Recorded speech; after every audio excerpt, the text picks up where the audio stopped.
આંતરજ્ઞાતીય લગ્ન મુદ્દે સિંગર કિંજલના પરિવારનો સામાજિક બહિષ્કાર કરવામાં આવ્યો છે। 5 પરગણા ઔદિચ્ય બ્રહ્મ સમાજની બેઠકમાં આ નિર્ણય લેવામાં આવ્યો છે। કાંકરેજના શિહોરી ખાતે મળી બ્રહ્મ સમાજની બેઠક। સમાજના કોઈ પણ પ્રસંગમાં ન આવકારવા માટે નિર્ણય કરાયો છે। લલિત દવે, પ્રહલાદ જોશીને આજીવન સમાજ બહાર કરવામાં આવ્યા છે। બહિષ્કૃત વ્યક્તિઓને આવકારશે તેમને પણ ગુનેગાર ગણવામાં આવશે। તો સમાજ દ્વારા આ નિર્ણય લેવામાં આવ્યો છે। સહયોગી વિજય લાઈવ જોડાઈ ગયા છે। વિજય, આંતરજ્ઞાતીય લગ્ન મુદ્દે સિંગર કિંજલના પરિવારનો સામાજિક બહિષ્કાર કરવામાં આવ્યો છે। સમાજની જે બેઠક મળી તેમાં આ નિર્ણય લેવામાં આવ્યો છે। બિલકુલ જે પ્રકારે ગુજરાતની અંદર અત્યારે એક ચર્ચા જે પ્રકારે સામાજિક માંગણીઓ ચાલી રહી છે કે પ્રેમ લગ્નની અંદર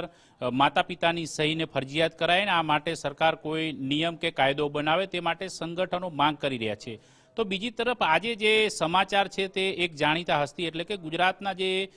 પ્રખ્યાત લોકગાયક છે સિંગર કિંજલ દવે તેમના પરિવારના સામાજિક બહિષ્કારને લઈને છે। કારણ કે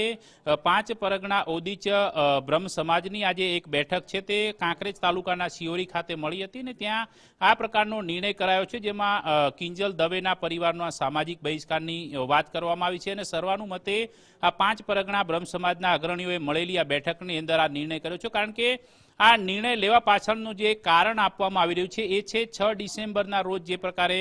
કિંજલ દવે સગાઈ કરી હતી એની જે સગાઈ અગાઉ એક વખત એની જે સગાઈ થઈ હતી એ સગાઈ સામાજિક ધારાધોરણો મુજબ સાટા પ્રથામાં હતી, જો કે એ બહુ લાંબો સમય નહોતી ટકી અને ત્યારબાદ એ સગાઈ ફોક થઈ હતી। પરંતુ ત્યારબાદ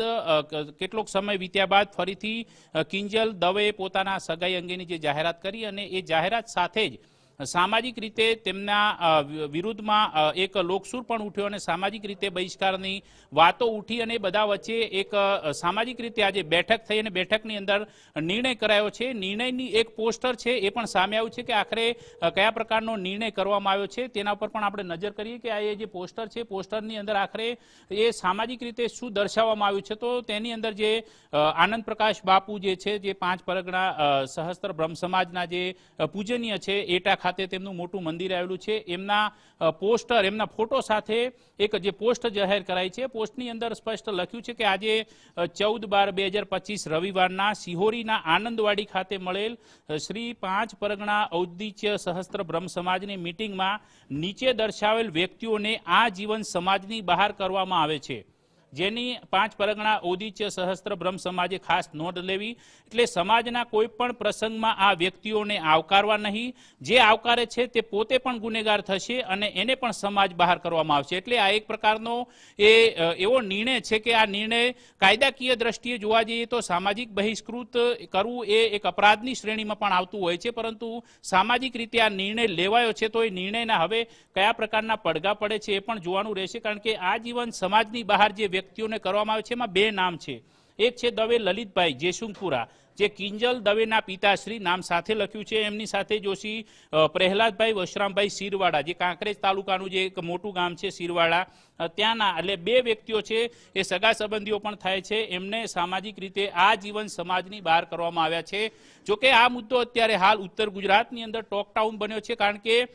જોકે ગુજરાતની અંદર પણ ચર્ચા છે, કારણ કે કિંજલ દવે એ ગુજરાતના જાણીતા સિંગર છે અને જો જાણીતા હસ્તીઓની જ આ પ્રકારે સામાજિક બહિષ્કૃત થવાની જો આંતરજ્ઞાતીય સગાઈ અને લગ્ન પ્રસંગ જેવી બાબતની અંદર થઈ રહી છે તો આ અરસાની અંદર આ મુદ્દો ટોક ઓફ ધ ટાઉન છે અને આગામી સમયની અંદર આ મુદ્દે રાજકારણની દ્રષ્ટિએ પણ સામાજિક દ્રષ્ટિએ પણ અને અન્ય જે પાસાઓ જે કાયદાકીય પાસાઓ છે તેની દ્રષ્ટિએ પણ આ મુદ્દા પર ઘણા બધું ધ્યાન જશે અને જોવાનું એ રહેશે કે આખરે આ પ્રકારે સામાજિક બહિષ્કૃત કોઈને કરી શકાય ખરા, કારણ કે એ ચર્ચા પણ ઉઠશે। આ ઉપરાંત એક મુદ્દો એ પણ અત્યારે જે પ્રકારે પ્રેમ લગ્નને લઈને ગુજરાતમાં ચાલે છે તો એ જ પ્રકારે સર્વસંમતિથી દંપતી હોય કે પછી પરિવારજનોની સંમતિથી આંતરજ્ઞાતીય લગ્ન માટે આમ તો સરકાર યોજનાઓ ચલાવે છે કે આંતરજ્ઞાતીય લગ્ન માટે પુરસ્કૃત કરવામાં આવે છે, આર્થિક રોકડ પુરસ્કાર પણ આપવામાં આવે છે, આ પ્રકારના લગ્નોને પ્રોત્સાહન આપવામાં। એ અરસાની અંદર સમાજનો કોઈ વ્યક્તિ જો આંતરજ્ઞાતીય લગ્ન માટે સહમત થઈને પોતાના દીકરા દીકરીના લગ્ન અન્ય સમાજના યુવક યુવતી સાથે કરાવે છે, તો શું આ પ્રકારે સામાજિક બહિષ્કૃત કરવાનું યોગ્ય છે કે ખરું? આ પ્રશ્ન પણ અહીંયા ઊભો થાય છે, અને એ પ્રશ્ન કાયદાકીય રીતે પણ જટિલ બની શકે છે અને ચર્ચા થઈ શકે છે, કારણ કે આ મુદ્દો પણ હવે વિચારવા લાયક બનશે અને આગામી સમયની અંદર રાજકીય સામાજિક તમામ પાસાઓની દ્રષ્ટિએ આ મુદ્દા પર ચર્ચા થશે એ પણ એટલું જ છે. પરંતુ હાલ મુદ્દો એટલા માટે ચર્ચામાં છે કારણ કે આજે આ બેઠક મળી હતી, એ બેઠકની અંદર ઘણી ગરમાગરમી પણ જોવા મળી હતી. જો કે આ બેઠક પૂર્વે ઘણી બધી બાબતો સોશિયલ મીડિયા પર સરેઆમ લખાતી હતી, તેની અંદર અપશબ્દોથી લઈને તમામ પ્રકારની વાતો છે કરવામાં આવતી હતી, કારણ કે આ સગાઈ થઈ ત્યારથી લઈને અત્યાર સુધીમાં ઘણી બધી ચર્ચાઓ થતી હતી કે આખરે આ જે જયસિંહપુરા જે વાયડથી આગળ એટલે કે પાટણથી આગળ જતા જે ગામ છે, જે કિંજલ દવેનું મૂળ ગામ છે, તો એ મૂળ ગામની આસપાસ રહેતા જે સમાજના અગ્રણીઓ છે, ગામમાં રહેતા અગ્રણીઓ છે, એ ગામના આગેવાનો દ્વારા પણ આ પ્રશ્ન ઉઠાવવામાં આવતો હતો અને ખાસ કરીને યુવાનો દ્વારા સોશિયલ મીડિયામાં પ્રશ્ન ઉઠાવાયો હતો કે સામાજિક બહિષ્કાર કરવામાં આવે, કારણ કે કિંજલ દવે જે એક્ટર અભિનેતા જે છે એમની સાથે જે સગાઈ કરી અને એ સગાઈ બાદથી આંતરજ્ઞાતીય લગ્નને લઈને સામાજિક રીતે બ્રહ્મ સમાજના અગ્રણીઓએ વિચારવા માટે મંથન કરવું આવશ્યક છે. એ પોસ્ટ સાથે શરૂ થયેલું જે અભિયાન હતું એ આજે આ બેઠકની અંદર હવે સામાજિક બહિષ્કૃતની ઘટના બાદથી પૂર્ણ થયું છે. જી વિજય, આભાર વિગત સાથે જોડાયા તે બદલ.